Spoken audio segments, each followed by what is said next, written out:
დღეს 28 მაისია უყურებთ კურიერს 10 საათზე ახალ ამბებს მარიკა გოცლიძე გაგაცნობთ. სოფლიო ჩემპიონატი რუსთავი 2-ზე პირველად არხის ისტორიაში პირდაპირ ტრანსლირებას ტელეკომპანია სეტანტა სპორტთან ერთად ტელეკომპანია რუსთავი 2 განახორციელებს. სოფლიო საფეხბურთო ჩემპიონატის სტარტს 11 ივნისს აიღებს. ესაა პლანეტის უდიდესი სპორტული მოვლენა, რომელიც მაყურებელთა რაოდენობით ოლიმპიურ თამაშებსაც კი უსწრებს. 2026 წლის 23-მე მუნდიალი სრულიად ახალ მასშტაბებს შეიძენს, რადგან მასპინძელი 3 უდიდესი ქვეყანაა. ამერიკის შეერთებული შტატები, კანადა და მექსიკა, რომლებსაც საფეხბურთო სანახაობებისთვის 16 ულტრათანამედროვე სტადიონი აქვთ. ეს ქართული სატელევიზიო სივრცისთვისაც ისტორიული მომენტია, რადგან მსოფლიო ჩემპიონატს 2 არხი ერთდროულად გადასცემს. 2026 წლის მსოფლიო ჩემპიონატი რეკორდულია გუნდების რაოდენობითაც. ისტორიაში პირველად მუნდიალზე 48 ქვეყნის ეროვნული გუნდი ითამაშებს. მსოფლიოს ახალი ჩემპიონი კი 19 ივლისს გამოვლინდება. რა თქმა უნდა, ყველა გულშემატკივარი ფეხბურთის ელოდებოდა, რომ სად გაშუქდებოდა, სად უყუროთ და ასე რომ რუსთავი 2-მა ეს მოიპოვა და დიდი მადლობა მინდა გადაუხოდა თქვენ არხს, რომ მისცა საშუალება ქართველ გულშემატკივარს ადევნოს თვალე და უგულშემატკივროს თავის საყვარელ ნაკრებებს. იმედია, რომ მომავალში ჩვენი ნაკრებიც გაავალთ და ვითამაშებთ მსოფლიო ჩემპიონატს. 4 წელიწადში ერთხელ ტარდება ხოლმე მსოფლიო ჩემპიონატი და ამას ელოდება გულშემატკივარი და იმედს ვიტოვებთ, რომ ძალიან კარგი სანახაობა გვექნება. დღეს პარლამენტი ინტერპელაციის წესით განათლების მინისტრს გივი მიქანაძეს მოусმენს. მინისტრის საკანონმდებლო ორგანოში ფრაქცია საქართველოსთვის მოთხოვნით წარდგება. მათი კითხვები კი განათლების დაფინანსებას, საკადრო პოლიტიკას, ინფრასტრუქტურას, პროგრამების გადანაწილებას, აკადემიურ თავისუფლებასა და ზოგად განათლებას ეხება. გვაქვს გაგზავნილი ინტერპელაციის ფორმატში უამრავი კითხვა, რაც ძირითადად უკავშირდება განათლების რეფორმის თემას და ამ რეფორმასთან დაკავშირებულ პრობლემატურ საკითხებს, იმ საკითხებს, რომელიც გვაწუხებს არ მხოლოდ ჩვენ, არამედ აწუხებს აკადემიურ საზოგადოებას, აწუხებს სტუდენტებს, აწუხებს პროფესორ-მასწავლებლებს, რომლებმაც არაერთხელ დააფიქსირეს საკუთარი პრეტენზიები ამ დაგეგმილ და დაანონსებულ რეფორმასთან დაკავშირებით და იმედი გვაქვს, რომ ბატონი გივი მიქანაძე ამომწურავად უპასუხებს ყველა ჩვენს კითხვას. ძალიან დეტალურად კვლევაზე დაფუძნებით გაკეთდა არსებული რეფორმა, თუმცა ჩვენ ხედავთ, რომ მათ შორის ინტერპელაციის კითხვებში ჩანს ერთი რომ არაკომპეტენტურობა, ერთი რომ ცოდნა არ აქვთ მიმდინარე რეფორმასთან დაკავშირებით, მაგრამ ეს ყველაფერი გვაძლევს საფუძველს, რომ შევაფასოთ ეს როგორც მიზანმიმართული თავდასხმა, ასე ვთქვათ, იმ ისტორიულ რეფორმაზე, რომელიც ჩვენი შვილების მომავალზე არის. ბლაჟევიჩის ინსტრუქციებით მართული ოპოზიციის რეინკარნაცია მაინც არ მოხდება. აცხადებენ მმართველ გუნდში. მათი განმარტებით ოპოზიციას ქვეყანაში რევოლუციური სცენარის განვითარების რესურსი არ გააჩნია და მათმა ინსტრუქტორებმა უნდა გაითვალისწინონ, რომ საქართველოში სხვა რეალობაა. შეგახსენებთ, რევოლუციების ჩეხი ინსტრუქტორის იგორ ბლაჟევიჩის გეგმის რეალურობა დადასტურდა 26 მაისის აქციაზე. პროცესი ზუსტად ისე განვითარდა, როგორც ეს პრაიმ ტაიმის ინფორმაციით უცხოელი კონსულტანტის გეგმით იყო გაწერილი. ოპოზიციის ლიდერებმა ბლაჟევიჩის დავალებულ თემებზე ისაუბრეს და მისივე დავალების მიხედვით აქციის ბოლოს საზაფხულო კამპანიის დაწყება დაანონსეს. პარლამენტის წინ გაჟღერდა ის სლოგანიც, რომელზეც ექსკლუზიურად წერდა პრაიმ ტაიმი.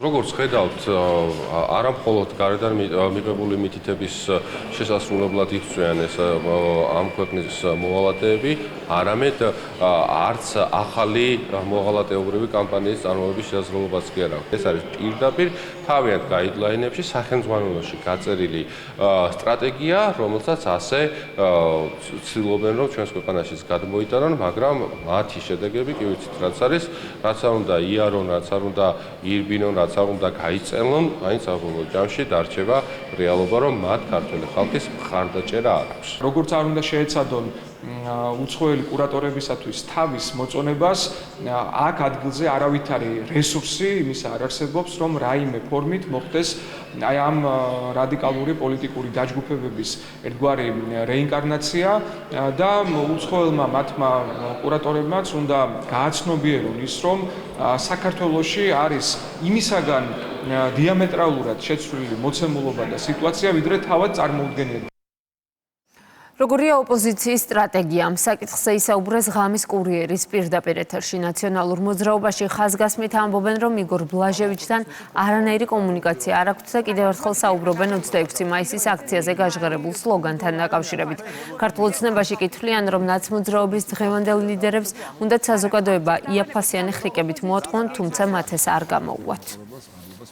ჟურნალისტებისგან ვიცი, ბლაჟევიჩის შესახებ ერთხელ დავგუგლე, ამომიგდო ეს კაცი სახეზეც არ მახსოვს. სხვათა შორის ვინ არის საერთოდ ვერ გეტყვით, რაღაც პრაღის რაღაცა უფლებათა ცენტრის ხელმძღვანელია თუ რაღაც ასეთი არის. საქართველოს უკეთეს იმსახურებს. აი რას ნიშნავს ეს სლოგანი და ვინ არის ერთ-ერთი სლოგანია. ახეთ ეს არის ერთ-ერთი სლოგანი, ეს არ გახავთ რაღაცა მთავარი სლოგანი, მხოლოდ რაღაც კამპანიის რომელიც ჩატარდება, ერთ-ერთი სლოგანი იქნება, უბრალოდ ამაზე იყო საუბარი და ეს იყო გამოცხადებული. მე დიახაც მგონია რომ უკეთეს იმსახურებს საქართველოს. ალბათ აქვთ მიღებული დავალება რომ კარდინალურად უარყონ ეს ყველაფერი, მაგრამ ფაქტები თავისაზე მეტყველებს და ჩვენ გვახსოვს რომ მანამდე ნაცმოძრაობა სხვა გვარის უცხოელი ასისტენტი ყავდა, რომელმაც რახეირი მოუტანა, კარგად ვიცით ჩვენ. ეხლა სხვა გვარის უცხოელი ასისტენტი ყავთ, იცით არის ერთი და იგივე მოჯადოებულ წრეზე დადიან. რადგანაც ერთი მხრივ ამ უცხოელმა ასისტენტებმა არ იციან, არ ესმით ეს ქართველი ადამიანის მენტალობა. სლოგანად, რომელიც ხა რას ნიშნავს უკეთეს იმსახურებს, მე შემიძლია იმაში დავეთანხმო, რომ ნამდვილად იმსახურებს უკეთეს და ასეთი ოპოზიცია არ უნდა ყავდეს ნამდვილად ჩვენს ქვეყანას. აქაც ჩანს, რომ ეს სლოგანიც არ არის რაღაც ამათი მოფიქრებული. შესაძლოა ამ სლოგანის მოფიქრებაშიც და ალბათ ამ კონკრეტული უცხოელი ავტორის კონსულტანტის ხელი ურევია.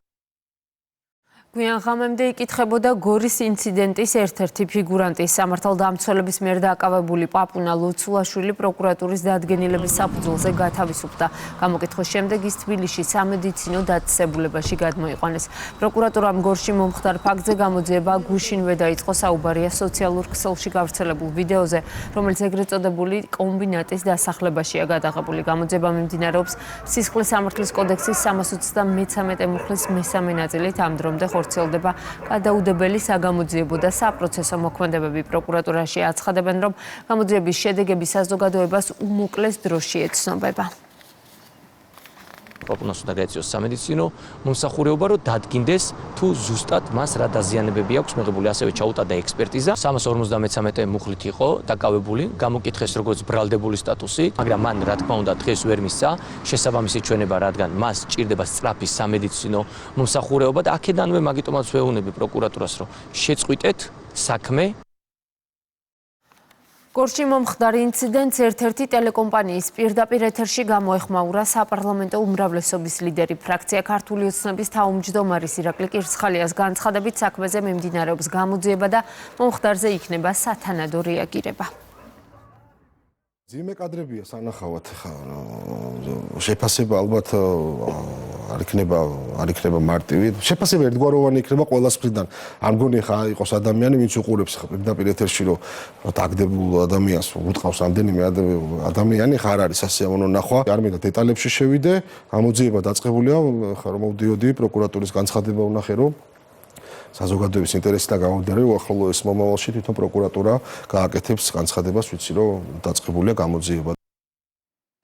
ამერიკის შეერთებული შტატების სახელმწიფო დეპარტამენტის წარმომადგენლები საქართველოს საპატრიარქოს ეწვივნენ. სტუმრებს პატრიარქმა შიო მესამე უმასპინძლა. დელეგაციის წევრებმა საქართველოს ეკლესიის მეთაურს პატრიარქად აღსაყდრება მიულოც. შეხვედრაზე საუბარი შეეხო ამერიკის შეერთებულ შტატებსა და საქართველოს შორის ურთიერთობებს. საპატრიარქოში იმყოფებოდნენ სახელმწიფო დეპარტამენტის წარმომადგენლები და საქართველოში ამერიკის შეერთებული შტატების ელჩის მოვალეობის შემსრულებელი.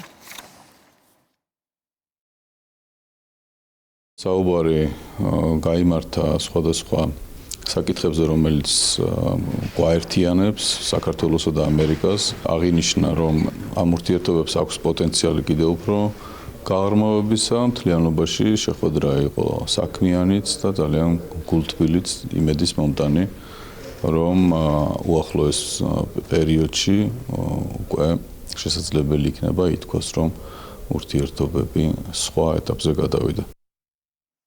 ინფრასტრუქტურის სამინისტროს მუნიციპალური განვითარების ფონდი რუსთავში კიდევ ერთი ახალი საბავშვო ბაღის მშენებლობას ასრულებს. ავარიული შენობის ადგილზე ახალი თანამედროვე სტანდარტების შესაბამისი ბაღი აშენდა, რომელიც მიმდინარე წლის სექტემბრიდან 450 რუსთაველ ბავშვს მოემსახურება. ამ ეტაპზე შენობაში შიდა სარემონტო სამუშაოები მიმდინარეობს.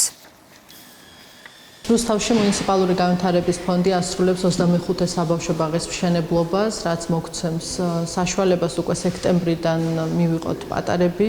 ბაღი აქამდე გათვლილი იყო 300 ბავშვზე, ახლა უკვე 450 ბავშვის მიღებას შევძლებთ. შენობა არის ადაპტირებული შეზღუდული შესაძლებლობის მქონე ბავშვებისთვის. რუსთავში კიდევ ერთი ახალი საბავშვო ბაღი აშენდა, ახალი ინფრასტრუქტურა არის დამატებითი შესაძლებლობა კიდევ უფრო მეტმა ბავშვმა თანამედროვე სტანდარტების შესაბამის გარემოში მიიღოს სკოლამდელი განათლება. ეს სამუშაოები განსაკუთრებით მნიშვნელოვანია, რადგან უსაფრთხო და ხარისხიანი გარემო ბავშვების განვითარებისთვის ერთ-ერთი მთავარი წინაპირობაა.